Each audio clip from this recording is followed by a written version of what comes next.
ഒന്നാം ഘട്ട തദ്ദേശ തെരഞ്ഞെടുപ്പിന്റെ പരസ്യ പ്രചരണം അവസാനിക്കാൻ മണിക്കൂറുകൾ മാത്രം. ഒരുക്കങ്ങളെല്ലാം പൂർത്തിയായെന്ന് തെരഞ്ഞെടുപ്പ് കമ്മീഷണർ എ ഷാജഹാൻ.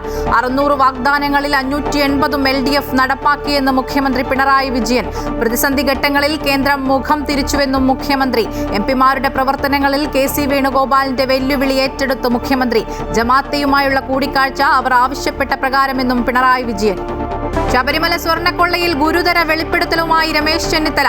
പുരാവസ്തു കള്ളക്കടത്ത് സംഘവുമായി 500 കോടി രൂപയുടെ ഇടപാട് നടന്നുവെന്ന് ചെന്നിത്തല.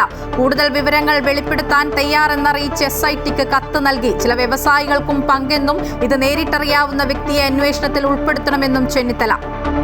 ഇൻഡിഗോ വിമാനയാത്രാ പ്രതിസന്ധിയിൽ ഇടപെടലുമായി പാർലമെന്ററി സമിതിയും. ഇൻഡിഗോ ഉൾപ്പെടെയുള്ള കമ്പനികൾക്ക് നോട്ടീസ് അയച്ചു. വ്യോമയാന നിയമങ്ങളിൽ വീഴ്ച വരുത്തിയതിന് ഇൻഡിഗോ CEOയ്ക്ക് കാരണം കാണിക്കൽ നോട്ടീസ്. 100-ലേറെ സർവീസുകൾ ഇന്നും റദ്ദാക്കി. വൈകിട്ടോടെ പ്രശ്നങ്ങൾ പരിഹരിക്കുമെന്ന് ഇൻഡിഗോ. നടിയെ ആക്രമിച്ച കേസിൽ വിധി നാളെ. പൾസർ സുനി, നടൻ ദിലീപ് എന്നിവർ ഉൾപ്പെടെ 10 പ്രതികളും കോടതിയിൽ ഹാജരാകും. വിധി പറയുന്നത് 8 വർഷം നീണ്ട വിചാരണയ്ക്കൊടുവിൽ. രാഹുൽ മാങ്കൂട്ടത്തിലിനെ തേടി ക്രൈംബ്രാഞ്ച് സംഘം ബംഗളൂരുവിൽ. അന്വേഷണ സംഘം എത്തിയത് 2ാം കേസിൽ അറസ്റ്റ് തടയാത്ത സാഹചര്യത്തിൽ.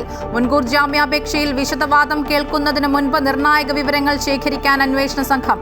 ജൂനിയർ അഭിഭാഷകയെ തല്ലിയ കേസിൽ സീനിയർ അഭിഭാഷകൻ ബെയിലിൻ ദാസിനെതിരെ കുറ്റപത്രം സമർപ്പിച്ച് വഞ്ചിയൂർ പോലീസ്. കുറ്റപത്രം ചുമത്തിയത് കയ്യേറ്റം, തടഞ്ഞുവെക്കൽ, സ്ത്രീത്വത്തെ അപമാനിക്കൽ എന്നീ വകുപ്പുകളിൽ.